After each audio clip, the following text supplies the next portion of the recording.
Hello friend, good morning. सुबह सुबह का समय है तो सुबह के 8 बज रहे हैं।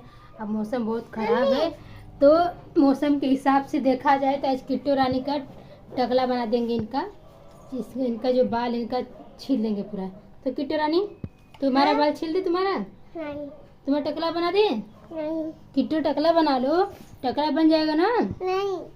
जो तुम्हारा बाल छिला जाएगा ना तो ठंडा में तुम्हारा सर ठंडा रहेगा, पानी बरसेगा। ठीक है, बोल दो हेलो गाइस। Hello guys. प्रणाम। प्रणाम। आज किट्टू का टकला बनेगा तो आज तुम्हारा टकला छीलेंगे। नहीं भैया जी टकरा छिलो। टकरा छीलो।